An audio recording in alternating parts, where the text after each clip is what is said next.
po, nahuli na. Aba. Ay, naku po. Baka ito nga yung sinasabi nilang witness. Baka ito yung sinasabi nilang witness na gagamitin nila laban kay Vice President Sara Duterte. Aba, naku. Ang inang yan. Ayan ang sinasabi natin.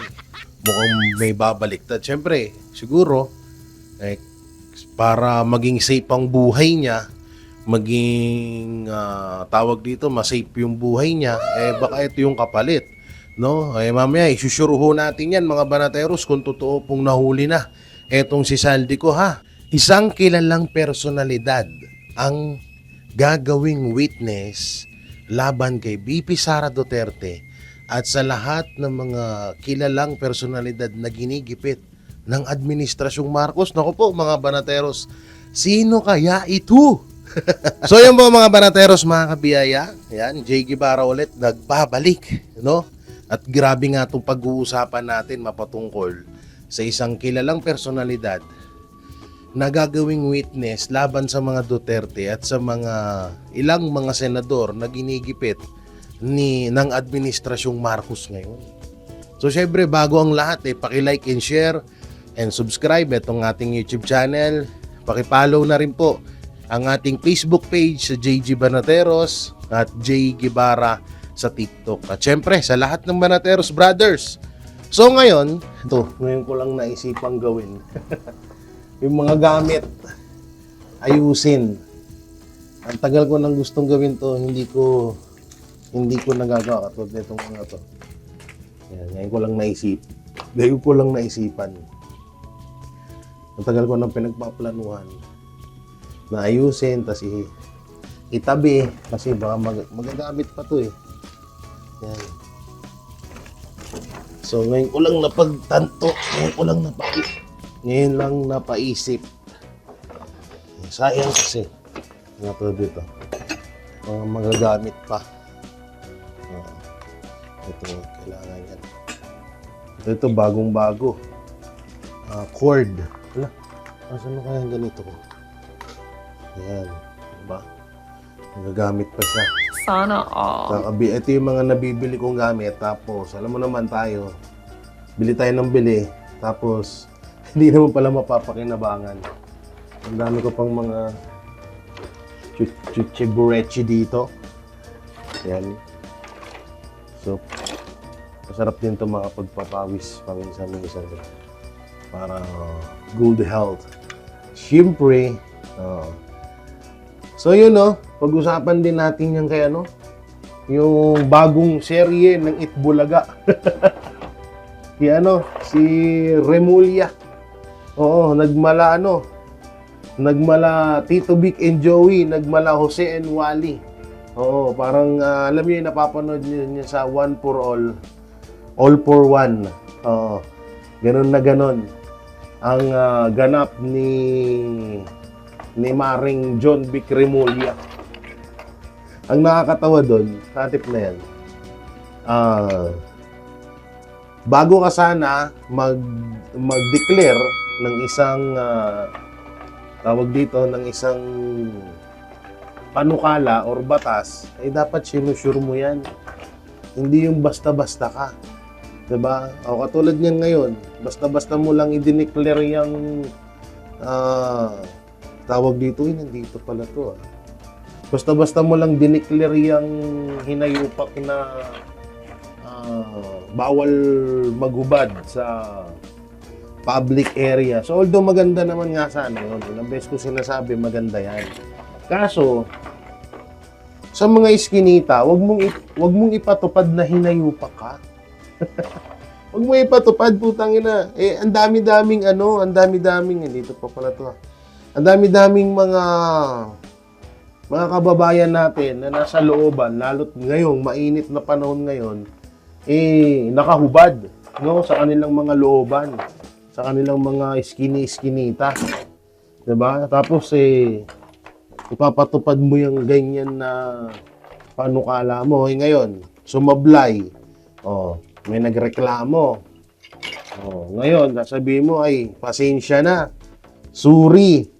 Hindi ang gano'n na abala sa mga Pilipino, ganyan, ng mga pinangtitikit, mga tinikita nyo.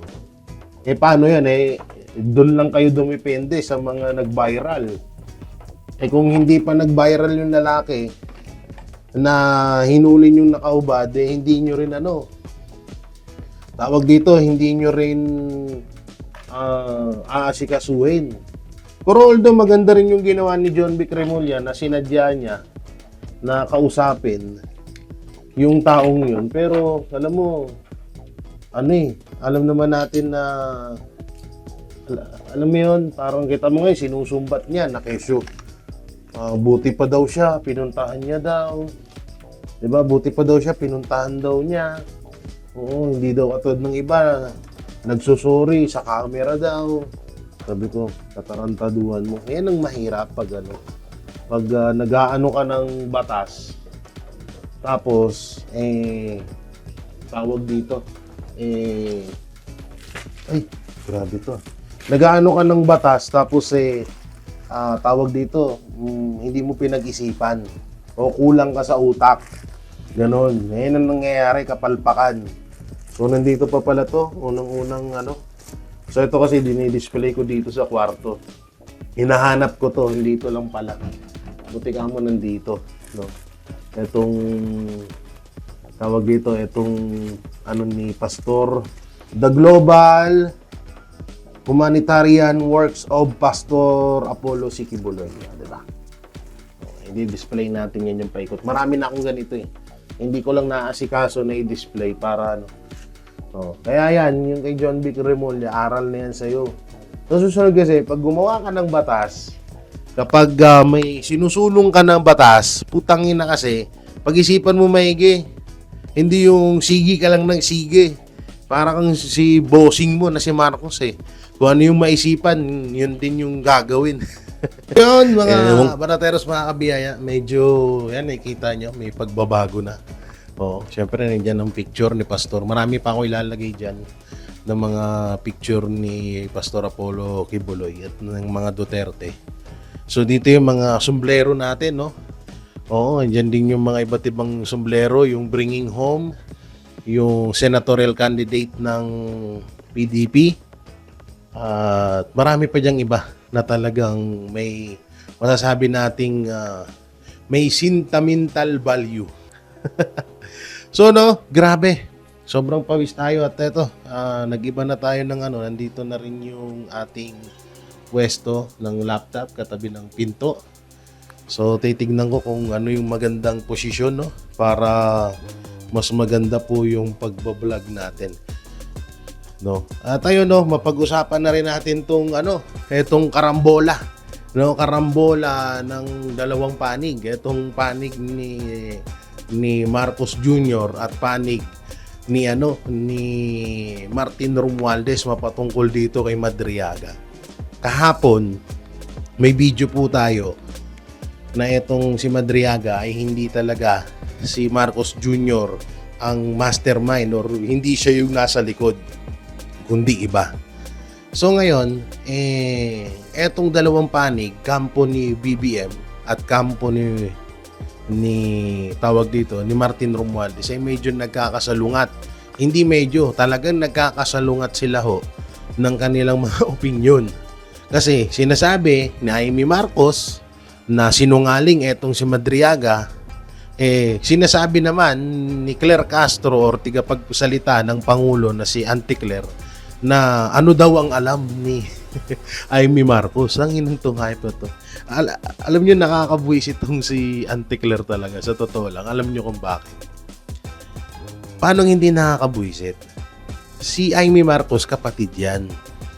Si Auntie Claire, kailan lang sumulpot yung hayop na yan.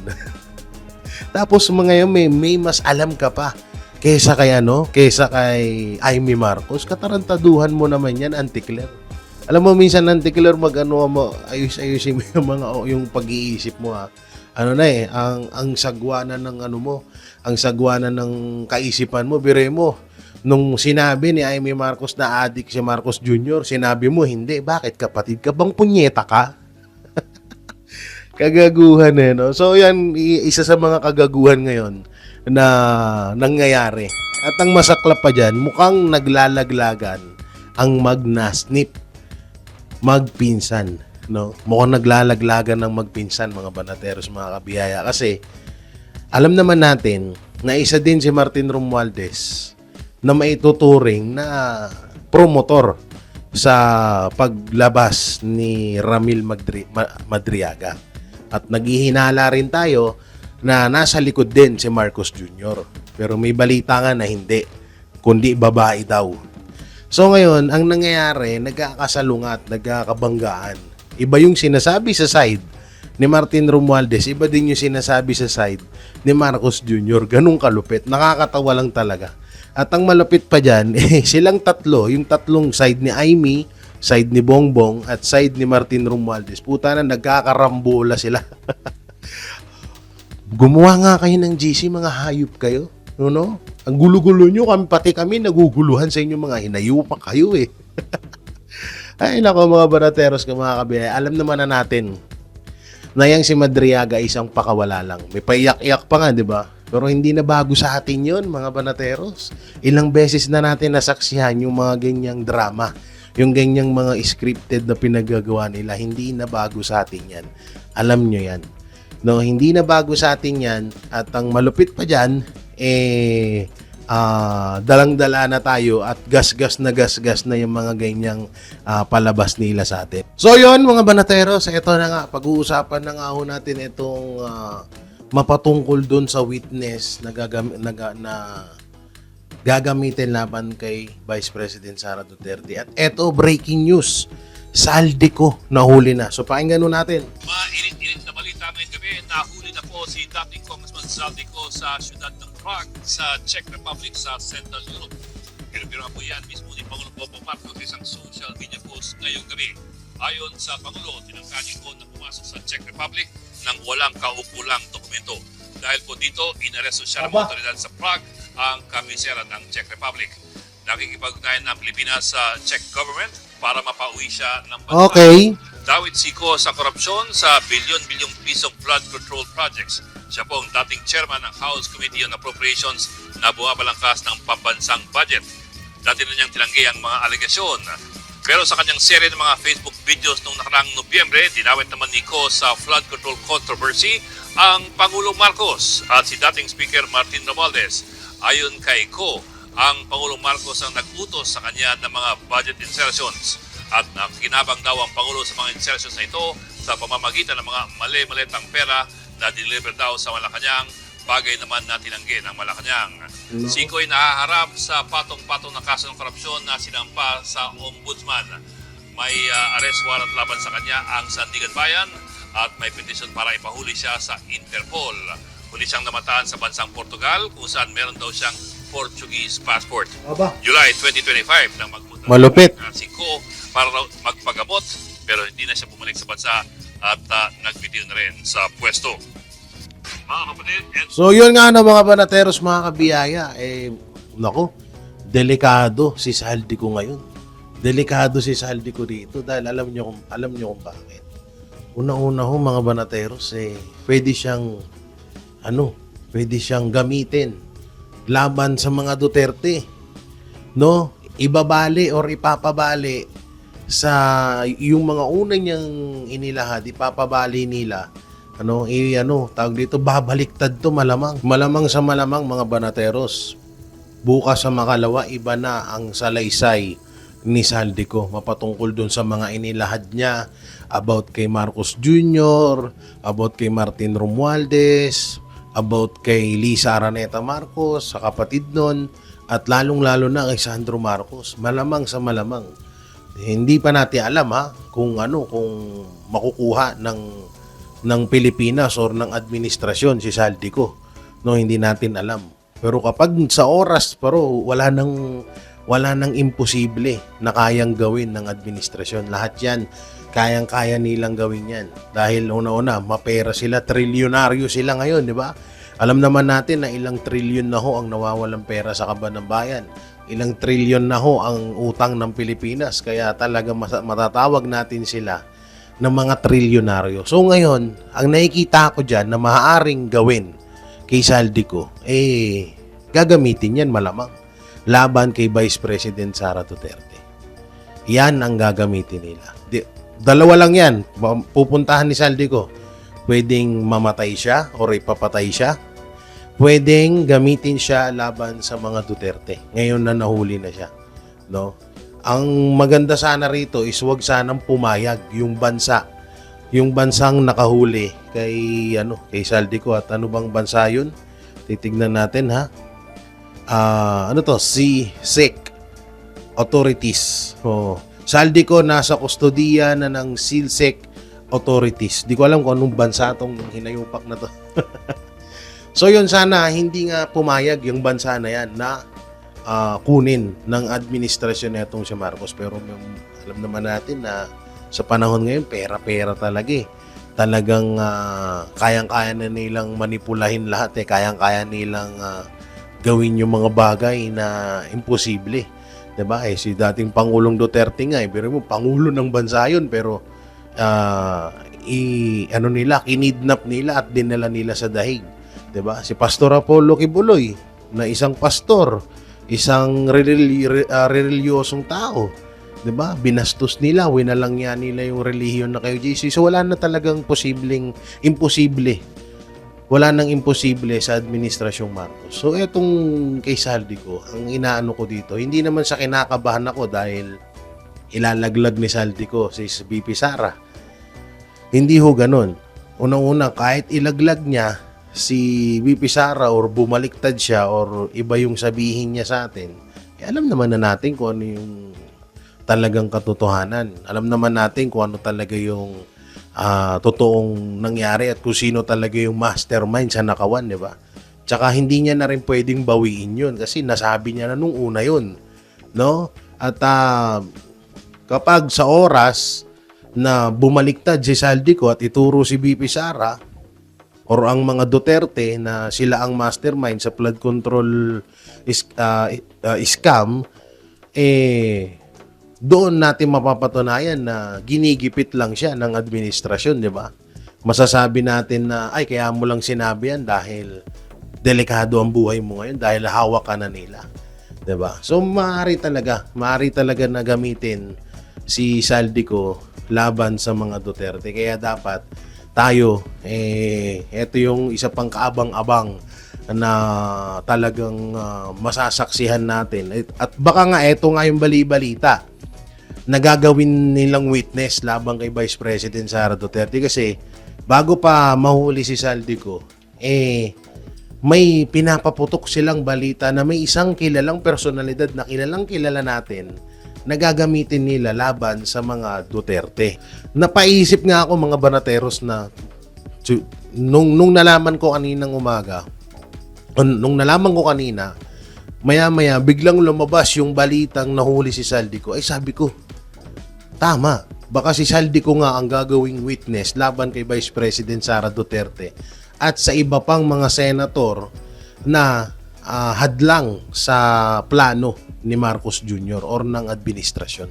Katulad na lang yan nila Senator Chis Escudero, former Senator Revilla, Senator Bato, Bongo, Villanueva, yung mga senator na hahadlang sa impeachment laban kay Vice President Sara Duterte, baka si Saldico ang gawin nilang pambato or gawin nilang witness para talaga masabi or talaga baka talagang para matuluyan yung mga senador na yan.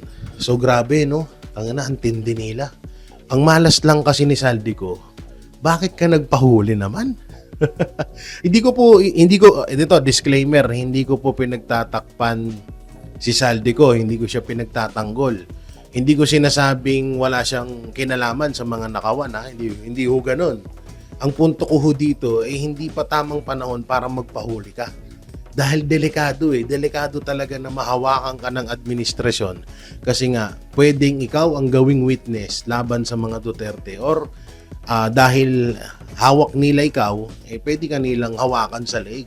At kung ano yung gusto nilang ipagawa, ipapagawa nila yan sa'yo. So grabe, no? Parang ang tadhana ay dumidepende na naman sa mga demonyo. Sa mga demonyo sa bansa natin. Oo, kasi kung iisipin nyo puta na, buenas-buenas talaga sila na nahuli nila si Saldico. Ang masaklap dito, kapag nahuli si Saldico, ay baka etong 18 Marines, no? Etong 18 Marines, bigla ring magkulasan. Sana naman po, wag naman po sana. Wag kayo matakot dahil nasa likod nyo ang bawat Pilipino.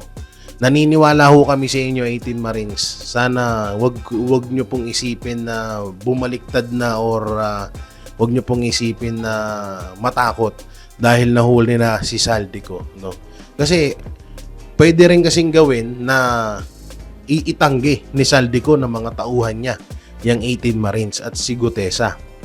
'Di ba? Pwedeng ganyan ang ipagawa kay Saldico kasi no choice si Saldico, hawak siya. Pwede siyang anytime, sige, pag di mo kami sinunod, papatayin kita. Kailangan gawin mo to, papatayin ko pamilya mo, ito ganyan. Maraming pwedeng gawin kay Saldico, no, mga banateros, mga kabiyaya. Kaya sana mas talagang tutukan din natin tong issue na to at maging mas mapagmatsyag dahil iba po ito kakaiba tong balitang to ngayon. Talagang pag-uusapan ng buong Pilipinas itong pagkahuli kay Saldico. At eto pa, bagong balita. Ang daming pasabog ngayon. Ito bagong balita, mga banateros. May lumipad na daw papunta doon sa bansang humuli kay Saldico. So hindi natin matutumbok kung sino, hindi natin masasabi agad dito kasi mahirap na, baka kasuhan tayo, no? Pero may pagpipilian tayong mga tao, no? Maghulaan muna tayo ngayon. O sino bang personalidad ang pumunta doon sa ibang bansa para kausapin yung bansa or yung nakahuli kay Saldico para madala dito si Saldico sa Pilipinas? A. Boying Remulla. B. John Vic Remulla. C. ABC. AB. C. Lisa Araneta Marcos. Letter D. Sandro Marcos or letter. Ano bang sunod sa letter D? Or Marcos Jr. Nako. Sino kaya sa mga yan? Kakapasok lang hong balita na yan, no? Mula sa puting kabayo. Puting kabayo. Kahapon puting kalabaw, ngayon puting kabayo. Na lumipad na nga daw para kunin si Saldico. Talagang nagmamadali. Ito pa, malupit. Talagang ginulantang daw ni Saldico ang kalamnan or ang bahay ng mga buhaya dahil nagkulasan daw. Nagpatawag daw ng emergency meeting ang mga hinayu. Oo, ang mga hinayupak. Nagpatawag daw ng emergency meeting dahil nga dito sa pagkahuli kay Saldico at may isang taong gigil na gigil kay Saldico na gustong-gusto niya na daw makaharap si Saldico at kausapin na bakit mo ko nilaglag, pre? Tangina, nagkukumahog sila ngayon, no? Parang mga talangka daw Para daw mga hito na kapag nilagyan ng asin, nagkukulasan. Tawag daw agad. Talagang bigla daw nagkumpulan. Emergency meeting, ito gawin, ito ganyan, ganito. Oo, talagang lahat daw ng pwedeng gawin ay gagawin nila para makuha nila si Saldico. Mga banateros, mga kabiyaya. Naku po. Talagang nagkukumahog sila para makuha lamang itong si Saldico at gamitin na naman laban sa mga Duterte. Yan na talaga ang mangyayari niyan. Yan talaga ang mangyayari niyan. Tsaka ngayon, medyo dalawa lang ang naiisip ko. Medyo 50-50 na kung mamamatay si Saldico or hindi. Kasi unang-una, alam na ng publiko na nahuli si Saldico. Kapag namatay si Saldico, isa lang ang pagbibintangan. 'Di ba? Ang administrasyong Marcos, si Martin Romualdez, Marcos Jr., yan lang dalawa ang mapagbibintangan sa oras na mamatay or ipapatay si Saldico. Ngayon, 50-50 dahil yung isa ay baka gamitin na lang nila si Saldico laban sa mga Duterte. Yan talaga ang mangyayari niyan. Tayo, hindi naman tayo natatakot kahit gamitin nila si Saldico laban sa mga Duterte, alam naman na natin ang punot dulo. Alam naman na natin kung sino talaga ang mastermind sa nakawan sa kaban natin. No? Alam natin kung sino yung mga sindikato na nandyan sa loob ng gobyerno. Alam nating lahat yan. Na kahit humarap pa si Saldico ngayon sa mga hearing sa Senado, sa Congress, at ituro si BP Sara, wala tayo ng pakialam dun. Dahil alam na natin ang katotohanan lahat. At syempre, hindi rin tayo didepende lang sa pagbaliktad ni Saldico. Mas paniwalaan natin yung mga unang sinabi ni Saldico dahil yon ay may mga ipinakita siyang dokumento at ebidensya. Malamang sa malamang kung ituturo niya si BP Sara Duterte na si BP Sara Duterte ang mastermind sa nakawan sa flood control. Malamang sa malamang walang maipapakitang ebidensya yan. Hearsay lang ang gagawin yan. Salita lang. Kwento. No? Ganyan lang ang gagawin niya ni Saldico. Kaya talagang ako, hindi na rin ako kabado or hindi ako kinakabahan na kung bumaliktad man si Saldico, hindi ako kinakabahan na mapapaniwala niya ang mga Pilipino dahil alam na natin ang katotohanan ngayon.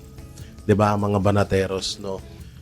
Yun nga lang, ang kawawa dito yung pamilya talaga ni Saldico at mismong si Saldico. Ewan ko lang kung pati pamilya ni Saldico ay hinuli or nahuli. Sana wag naman. Siyempre, kahit kasamahan si Saldico sa pagnanakaw ng pera natin, hindi naman natin pinapanalangin na mapahamak yung yung pamilya ni Saldico, di ba? So, hindi naman ho tayo ganoon dito. Hindi ganoon ang mga Duterte supporters, hindi tayo ganoon kademonyo.